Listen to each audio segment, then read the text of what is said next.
आज हम आपको दुनिया की सबसे बड़ी अंतर्राष्ट्रीय जियोग्राफिक घटना के बारे में बताएंगे, जिसमें अमेरिकी सेना ने रूस के झंडे वाले एक तेल टैंकर को कब्जे में लिया है और इस कार्रवाई ने यूएस रूस संबंधों को नया और खतरनाक तनाव दे दिया है।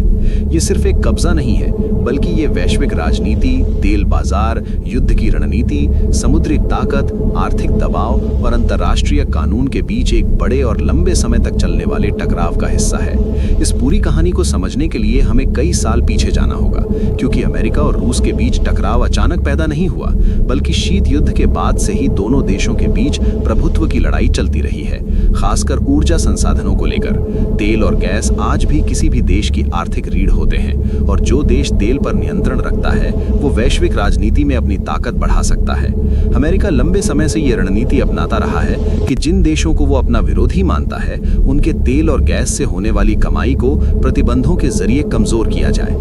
इसी नीति के तहत पहले ईरान, फिर वेनेजुएला और फिर रूस पर सख्त आर्थिक और तेल प्रतिबंध लगाए गए। वेनेजुएला की बात करें तो ये देश दुनिया के सबसे बड़े तेल भंडारों में शामिल है, लेकिन वहां की सरकार और अमेरिका के बीच लंबे समय से टकराव रहा है। अमेरिका वेनेजुएला के राष्ट्रपति निकोलस मादुरो पर ड्रग तस्करी, भ्रष्टाचार, लोकतंत्र को कमजोर करने और आतंक वित्त पोषण जैसे गंभीर आरोप लगाता रहा है, और इसी वजह से अमेरिका ने वेनेजुएला के तेल निर्यात पर सख्त पाबंदियां लगाईं। लेकिन वैश्विक तेल बाजार की सच्चाई ये है कि प्रतिबंधों के बावजूद तेल की मांग खत्म नहीं होती। मांग बनी रहती है, और जहां मांग होती है वहां सप्लाई के रास्ते भी खोजे जाते हैं। इसी से जन्म हुआ तथाकथित डार्क फ्लीट या शैडो फ्लीट का, यानी ऐसे तेल टैंकर जो प्रतिबंधित देशों का तेल लेकर दुनिया के अलग अलग हिस्सों में पहुंचाते हैं। ये टैंकर अक्सर अपना नाम बदलते हैं, झंडा बदलते हैं, जहाज की पहचान बताने वाला सिस्टम बंद कर देते हैं, और कागजों में किसी और देश के होते हैं, लेकिन असल में किसी और के लिए काम कर रहे होते हैं। अमेरिका और उसके सहयोगी देशों की खुफिया एजेंसियां लंबे समय से इन शैडो फ्लीट पर नजर रखे हुए थीं, और इसी निगरानी के दौरान एक टैंकर अमेरिका की नजर में आया, जिसका नाम पहले बेला 1 बताया गया और बाद में रूस के झंडे के तहत उसे मारिनेरा कहा जाने लगा। अमेरिका का दावा है कि ये टैंकर वेनेजुएला से जुड़े तेल नेटवर्क का हिस्सा था और अमेरिकी प्रतिबंधों का उल्लंघन कर रहा था। यही नहीं, बल्कि अमेरिकी अधिकारियों का ये भी मानना था कि इस तरह के टैंकर रूस और वेनेजुएला को अरबों डॉलर की कमाई करवा रहे हैं, जिससे वे अपनी सैन्य और राजनीतिक गतिविधियों को आगे बढ़ा सकते हैं। इसी वजह से अमेरिका ने इस टैंकर को रोकने का फैसला किया, लेकिन ये फैसला सिर्फ सैन्य नहीं बल्कि कानूनी भी था। अमेरिकी एजेंसियों ने पहले फेडरल कोर्ट से वारंट हासिल किया, ताकि अंतर्राष्ट्रीय मंच पर यह कहा जा सके कि ये कार्रवाई कानून के तहत की गई है। इसके बाद अमेरिकी नौसेना और कोस्ट गार्ड ने कई हफ्तों तक इस टैंकर का पीछा किया। ये पीछा किसी फिल्मी सीन से कम नहीं था, क्योंकि खुले समुद्र में जहाज को रोकना आसान नहीं होता। इस दौरान सैटेलाइट निगरानी, समुद्री रडार, खुफिया इनपुट और सैन्य रणनीति का इस्तेमाल किया गया। अंततः उत्तरी अटलांटिक महासागर में अमेरिकी कोस्ट गार्ड और नेवी के विशेष बल हेलीकॉप्टर के जरिए जहाज पर उतरे और बिना किसी बड़े संघर्ष के टैंकर को अपने नियंत्रण में ले लिया। अमेरिका ने बताया कि उस समय टैंकर खाली था, यानी उसमें तेल मौजूद नहीं था, लेकिन अमेरिकी पक्ष का कहना है कि इससे ये साबित नहीं होता कि जहाज प्रतिबंधों के नेटवर्क का हिस्सा नहीं था, बल्कि ये भविष्य में भी अवैध तेल सप्लाई के लिए इस्तेमाल किया जा सकता था।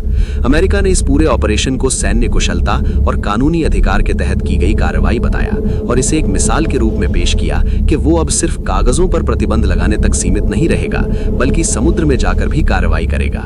दूसरी तरफ रूस ने इस घटना को लेकर कड़ा और आक्रामक रुख अपनाया। मॉस्को ने कहा कि ये अंतर्राष्ट्रीय समुद्री कानून का खुला उल्लंघन है, और इसे समुद्रियों का कहना है कि ये जहाज अंतर्राष्ट्रीय जल में वैध रूप से यात्रा कर रहा था, और अमेरिका को इसे रोकने या कब्जे में लेने का कोई अधिकार नहीं था।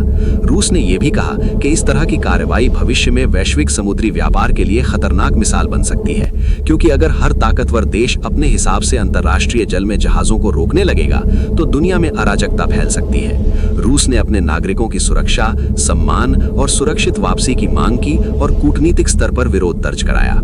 इस घटना ने अमेरिका और रूस के बीच पहले से मौजूद तनाव को और गहरा कर दिया है, खासकर ऐसे समय में जब यूक्रेन युद्ध, नाटो का विस्तार, यूरोप की ऊर्जा सुरक्षा और वैश्विक शक्ति संतुलन पहले से ही संवेदनशील स्थिति में है। तेल इस पूरे विवाद का केंद्र है, क्योंकि तेल सिर्फ ईंधन नहीं बल्कि राजनीतिक दबाव बनाने का सबसे बड़ा हथियार है। रूस और वेनेजुएला दोनों के लिए तेल से होने वाली कमाई बेहद जरूरी है, क्योंकि यही पैसा उनके बजट, सामाजिक योजनाओं और सैन्य खर्च को चलाता है। अमेरिका की रणनीति साफ दिखाई देती है कि वो इन देशों की आर्थिक रीढ़ तोड़कर उन्हें कमजोर करना चाहता है। इस असर सिर्फ अमेरिका और रूस तक सीमित नहीं रहेगा, बल्कि वैश्विक तेल बाजार, शिपिंग कंपनियों, इंश्योरेंस सेक्टर और ओपेक देशों की रणनीति पर भी पड़ेगा, क्योंकि अब जहाज मालिक और व्यापारी ये सोचने पर मजबूर होंगे कि कहीं उनका जहाज भी अगला निशाना न बन जाए। कुछ विशेषज्ञों का मानना है कि इससे तेल की कीमतों में उतार चढ़ाव बढ़ सकता है और वैश्विक सप्लाई चेन पर असर पड़ सकता है। कुल मिलाकर ये पूरी घटना हमें ये समझाती है कि आज की दुनिया में युद्ध सिर्फ बंदूकों और मिसाइलों से नहीं लड़ा जाता, बल्कि तेल, कानून, समुद्र और आर्थिक दबाव भी युद्ध के बड़े हथियार बन चुके हैं। और ये टकराव आने वाले समय में और भी गहरा हो सकता है, क्योंकि दोनों ही देश पीछे हटने के मूड में नजर नहीं आ रहे हैं। ऐसे में ये सवाल बेहद अहम हो जाता है कि क्या ये सिर्फ एक टैंकर की कहानी है या फिर ये आने वाले बड़े वैश्विक संघर्ष की शुरुआत है। ये फैसला आने वाला वक्त करेगा, लेकिन इतना तय है कि इस एक घटना ने पूरी दुनिया को ये सोचने पर मजबूर कर दिया है कि अंतर्राष्ट्रीय राजनीति किस दिशा में जा रही है। अगर आपको ये जानकारी उपयोगी लगी हो तो वीडियो को लाइक करें, अपने दोस्तों के साथ शेयर करें और ऐसे ही गहराई से समझाई गई अंतर्राष्ट्रीय खबरों के लिए हमारे चैनल को सब्सक्राइब करना ना भूलें।